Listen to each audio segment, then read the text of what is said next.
Hello friends, welcome back.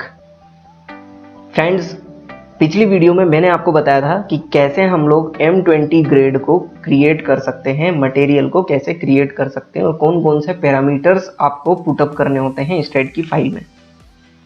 So guys, material creation था step number 2।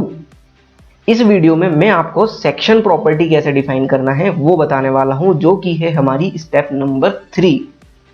So guys, first step हो गई हमारी geometry को क्रिएट करने की, सेकंड स्टेप हो गई आपको मटेरियल क्रिएट करना है, और थर्ड स्टेप आज मैं आपको बताने वाला हूं सेक्शन के बारे में कि आपको सेक्शन प्रॉपर्टी कैसे डिफाइन करना है और कैसे उसको अप्लाई करना है। सो गाइज, अगर हम स्टैंडर्ड की बात करें, according to the IS code 456/2000 के अकॉर्डिंग अगर आप जाएंगे तो कुछ स्टैंडर्ड साइज जो हैं बीम की, कॉलम की, स्लैब की, वो आपको देखने को मिलेंगी। सो गाइज, IS 456 में क्या दिया है उसको एक ब्रीफिंग में एक समरी बना के मैं आपको यहाँ पे दिखाने वाला हूँ। सो इंडियन स्टैंडर्ड के अनुसार जो स्टैंडर्ड साइज होती हैं बीम की, उसके बारे में मैं आपको बता रहा हूँ। In a residential building it is 9 inch by 12 inch, or we can say 225 mm by 300 mm, which is a standard size according to the IS code. The minimum RCC beam size should not be less than 9 inch by 9 inch or 225 mm by 225 mm with the addition of a 125 mm slab thickness. Guys, इसका मतलब ये हुआ कि हमारी जो standard size है beam की, वो हमको 9 इंच बाय 12 इंच या फिर 225 बाय 300 mm की हमको स्टैंडर्ड साइज लेना है अकॉर्डिंग टू IS कोड। लेकिन जो बीम है वो 9 इंच बाय 9 इंच से कम किसी भी हालत में हमको नहीं लेना है कहीं पर भी, एंड उस 9 इंच में हमारी स्लैब की थिकनेस इंक्लूड होनी चाहिए, यानी कि 225 mm बाय 225 mm से कम साइज की बीम हमको कभी भी नहीं लेना है कोई भी बिल्डिंग में with the addition of 125 mm slab thickness. So guys, ये तो बात हो गई बीम की, बट अगर मैं बात करूं आपके कॉलम की, सो स्टैंडर्ड क्या दिया हुआ है कॉलम का IS कोड में, चलिए देखते हैं।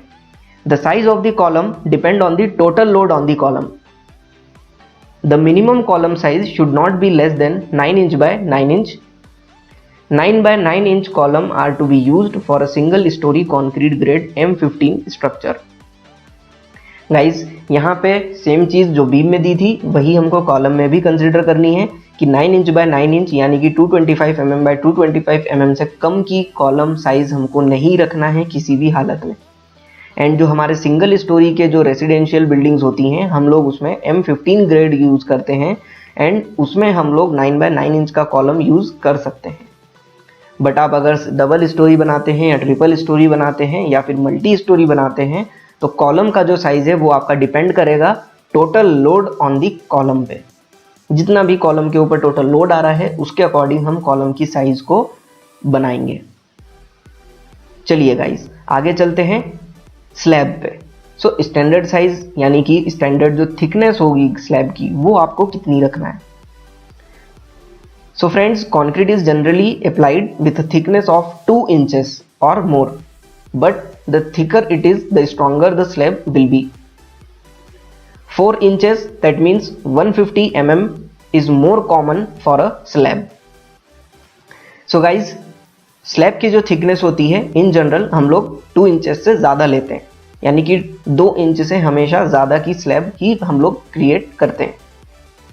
बट जो जनरली हम लोग जो जहाँ पर भी हम लोग स्लैब डालते हैं, अगर वो सिंगल स्टोरी हो या कहीं भी, सो हम उसको 125 mm लेते हैं या फिर 4 इंच की लेते हैं, यानी कि 150 mm की हम लोग लेते हैं, जो कि कॉमनली यूज होती हैं।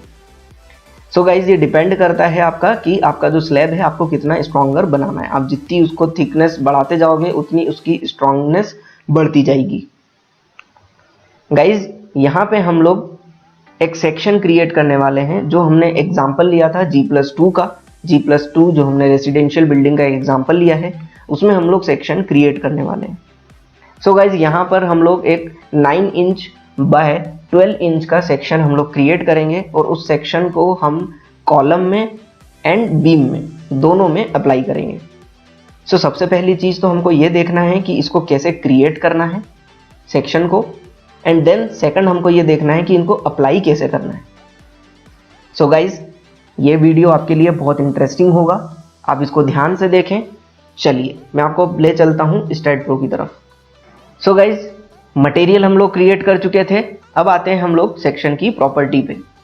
सेक्शन प्रॉपर्टी आपको जनरल टैब में, जहाँ पे आपको मटेरियल टैब मिला था, जस्ट मटेरियल जो टैब था वो लास्ट में था, सबसे फर्स्ट जो टैब होता है वो होता है प्रॉपर्टी टैब। सो गाइज आपको प्रॉपर्टी टैब पे क्लिक करना है। देन उसके बाद यहाँ पे आप देख रहे हो, यहाँ पे आपको एक सेक्शन यहाँ पे डिफाइन करना है। सो अभी ये जो आपको राइट साइड में एक बॉक्स दिख रहा है वो अभी पूरा ब्लैंक है, उसमें कुछ भी नहीं है। सो गाइज हमको एक सेक्शन प्रॉपर्टी यहाँ पे डिफाइन करना है। सो गाइज यहाँ पे आप ढेर सारे ऑप्शंस देख रहे हो, जैसे edit, delete, value, section database, define. So ये जो डिफाइन बटन है इस पर हम क्लिक करेंगे। गाइज जैसे ही यहाँ पे क्लिक करोगे सो प्रॉपर्टी का एक डायलॉग बॉक्स यहाँ पे ओपन होगा।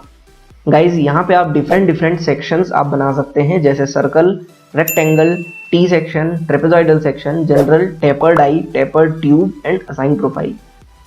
सो गाइस यहाँ पे हम एक रेक्टेंगुलर सेक्शन ले रहे हैं बीम एंड कॉलम का। सो हम यहाँ पे रेक्टेंगल पे क्लिक करेंगे एंड यहाँ पे देख रहे हो आप कि ZD एंड YD ये दो वैल्यूज जो है वो आपको दी हुई है। सो YD जो है वो आपकी डेप्थ है एंड ZD जो है वो आपकी क्या है, उसकी विड्थ है। सो YD की जो वैल्यू है वो हम लेंगे 0.3 मीटर, यानी कि 300 mm। सो गाइज यहाँ पे आप ध्यान रखना कि ये जो वैल्यू है इसकी जो यूनिट है वो है मीटर, और जो हमने देखी है कोड में वो हमको mm में दी है। सो कन्वर्जन आपको यहाँ पे करना पड़ेगा। सो 300 mm को हम लिखेंगे 0.3 मीटर, एंड जो ZD है उसको हम ले रहे हैं 0.225 मीटर। सो यहाँ पे गाइज ये जो हम कंसीडर कर रहे हैं ये एक एजम्पशन है, ये एक हमने एक मिनिमम वैल्यू रखी है। कोई भी बिल्डिंग हम जब बनाएंगे तो उसमें एक मिनिमम वैल्यू कंसीडर करके हम उसको पहले क्या करेंगे, डिज़ाइन करेंगे। अगर वो मिनिमम वैल्यू पे डिज़ाइन हो जाता है तो वेल एंड गुड, अगर वो मिनिमम वैल्यू पे डिज़ाइन नहीं होता है तब हम सेक्शन की प्रॉपर्टी पे अगेन आके उसको क्या करेंगे, रिवाइज करेंगे। रिवाइज का मतलब उसको हम चेंज करेंगे। चलिए guys, so YD and ZD की वैल्यू हम लोगों ने डाल दी। अब आते हैं नीचे यहाँ पे मटेरियल। सो मटेरियल पे आप क्लिक करोगे तो आपको यहाँ पे दिखेगा M20। गाइज ये वही M20 ग्रेड है जो हम लोग ऑलरेडी डिफाइन कर चुके हैं मटेरियल में, तभी ये इस लिस्ट में हमको यहाँ पे शो हो रहा है, अदरवाइज ये यहाँ पे शो नहीं होता। सो गाइज यहाँ पे आपको M20 सिलेक्ट करना है। ये आपको बहुत ही ध्यान रखना है कि आपने यहाँ पे जब भी आप यहाँ पे सेक्शन प्रॉपर्टी बना रहे हो सो ये M20 पे ही क्लिक हो, अदरवाइज क्या होगा, ये कंक्रीट का बन जाएगा या फिर आपका स्टील का बन सकता है। सो गाइज आपको ये ध्यान रखते हुए यहाँ पे M20 को सिलेक्ट करना है एंड देन यहाँ पे ऐड बटन पे क्लिक करके इसको क्लोज करना है। गाइज जैसे ही आप क्लोज करोगे यहाँ पे आपको एक reference number 1 section rectangular 0.3 by 0.22 and material में M20 लिखा हुआ आना चाहिए। जब ये लिखा हुआ आ जाएगा गाइज, अब ये सेक्शन हम डिफाइन कर चुके हैं।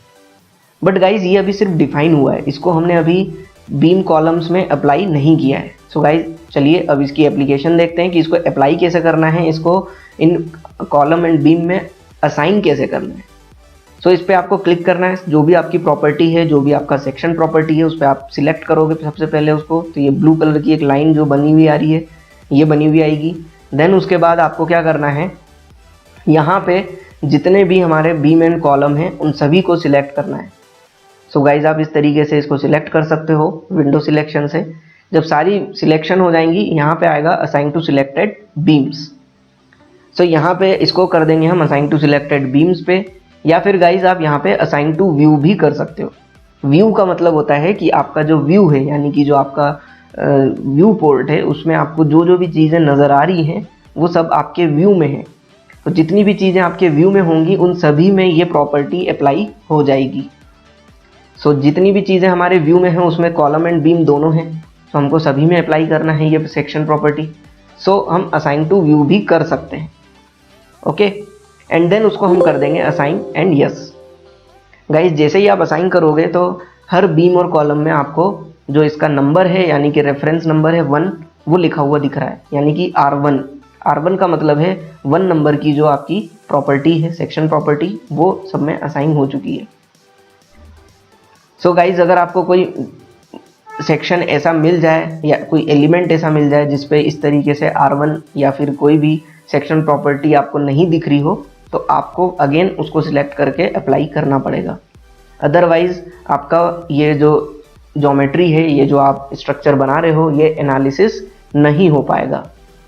सो गाइज इस बात का ध्यान रहे कि कोई भी एलिमेंट आपका बिना प्रॉपर्टी के वो एनालिसिस नहीं हो सकता। तो आपको हमेशा उसमें प्रॉपर्टी तो डालना ही है, तभी वो एनालिसिस कर पाएगा उसकी।